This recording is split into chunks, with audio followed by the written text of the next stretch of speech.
Ice Age beast discovered. Florida utility crew unearths massive claw of 11,000-year-old giant ground sloth named by Thomas Jefferson. While digging a trench in Manatee County, Florida, a utility crew made an extraordinary discovery, a fossilized claw from an enormous giant ground sloth that roamed the earth some 11,000 years ago. Initially, mistaking it for an ordinary buried tooth, the crew soon realized they had stumbled upon a rare piece of prehistoric history. Join us as we take a deep dive into this story on the AI podcast. Okay, let's unpack this. Imagine you're part of a utility crew. You're just doing your job, digging a trench, for a water line down in Manatee County, Florida. And then you hit something hard. You look at, maybe you think, it must be some buried tool. Right. But what if it wasn't a tool? Not even close. What if it was, a massive fossilized claw, over 11,000 years old, from a giant ground sloth? And here's where it gets really interesting. What if the guy who actually named this exact species, Megalonyx jeffersonii, was Thomas Jefferson? Yeah, that's Thomas Jefferson, back in 1797. Wild, right? It is pretty wild. And that's exactly the amazing story we're diving into today. Our mission here is, to explore the incredible serendipity of how this thing was found and to really get to know the creature it belonged to. Plus, uncover Thomas Jefferson's role and all this, surprising impact on American science. And ultimately kind of figure out what these discoveries tell us about the history that's, literally right under our feet. You should expect some real aha moments, some connections you probably didn't see coming. It really is. As Charlie Hunsaker from Manatee County's Natural Resources Department called it, a wonderful story of happenstance. Mm-hmm. I mean, a utility crew just putting in a pipe, and bam, they hit this thing. Their first thought, lost equipment, makes sense. But nope, they'd actually stumbled onto a piece of the Ice Age, perfectly preserved, over 11,000 years old. Yeah, an incredible find. And that fragment, that claw, belonged to Megalonyx jeffersonii, an extinct giant ground sloth. So I think an ancient ancestor of the sloths we know today, the tree sloths, but way bigger.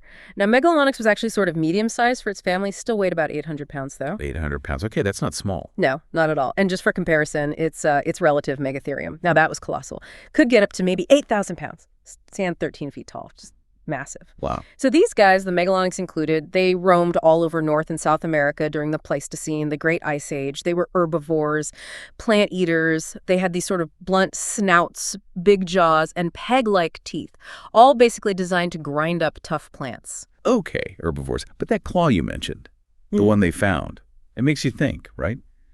Were they just gentle giants chewing leaves? Or could an 800-pound sloth with a claw like that? Right. Could it defend itself? That's a really good question. And yeah, it kind of flips the script on our image of sloths, doesn't it? They were herbivores, yes, but those claws, the big curved ones like the Florida find, they weren't just for digging or pulling down branches. They were serious weapons. Think about the predators back then. Saber-toothed cats, for example. Right. An 800-pound sloth swinging claws like that. It wasn't defenseless. Far from it. It really changes how you picture these animals. It absolutely does. That's a powerful image. And sticking with Megalonyx jeffersonii, it's still amazing to me that its name comes from Thomas Jefferson. What was his deal? I mean, president, founding father, and also a fossil enthusiast. How did that happen? It's a fascinating side to him, honestly. A lot of people don't know about it. Jefferson was deeply, deeply interested in natural history, fossils in particular. And he wasn't just collecting bones because they looked cool. He was challenging the science of his day.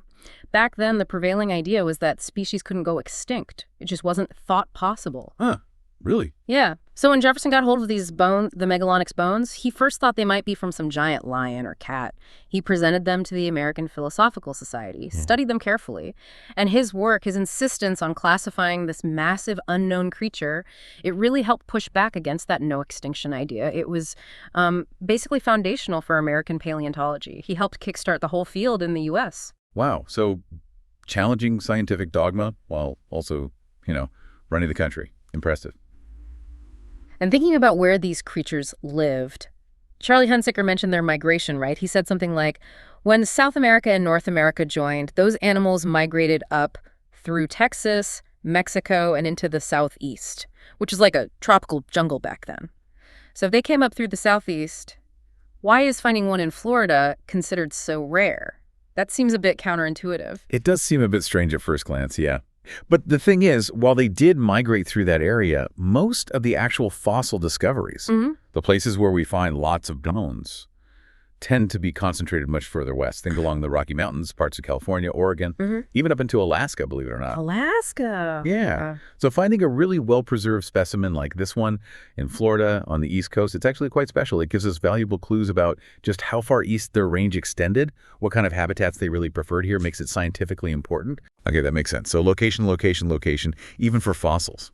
And, it feels like this isn't just a one-off weird discovery. Haven't there been other cases recently, people finding amazing fossils in totally unexpected ways or places? You're absolutely right. It does seem to be part of maybe a growing pattern, or perhaps we're just hearing about it more. But yeah, just this past March, you had that giant dinosaur footprint, probably an iguanodon, found on a beach in England, just washed up, basically. On a beach? No way. Yeah. And then there was that incredible story last June. 3 kids, just kids, out hiking in North Dakota, and they stumble upon a T-Rex fossil. A T-Rex. 3 kids found a T-Rex? Yes, actually made a documentary about it. Can you imagine going for a hike and finding that? Well, It's amazing. These aren't paleontologists on major expeditions. These are everyday people, accidental discoveries. So pulling this all together, what's the takeaway for us, for you listening? I mean, it really drives home that ancient history isn't always somewhere far away or locked up tight. Sometimes it's literally under the pavement or the park, or apparently where they're putting in water lines. It shows that, anyone, utility workers, kids hiking, can suddenly uncover a piece of Earth's deep past. Exactly. That routine job, digging a trench, it became this incredible window billions of years back. It really highlights that intersection of just normal life and potentially huge scientific discoveries. These finds keep reminding us there's still so much we don't know, so much still out there to find. Which leaves us with a final thought, maybe something to chew on. What else is down there right beneath us? What other stories, what other ancient secrets are just waiting for maybe a construction project, a lucky beach walk, or just a moment of pure chance to come to light? Maybe this deep dive makes you look at the ground a little differently next time you're out. Think about the incredible history that might be hiding, just waiting for its moment. What does the discovery of this fossil reveal about Florida's prehistoric environment? Don't forget to comment it. Thanks.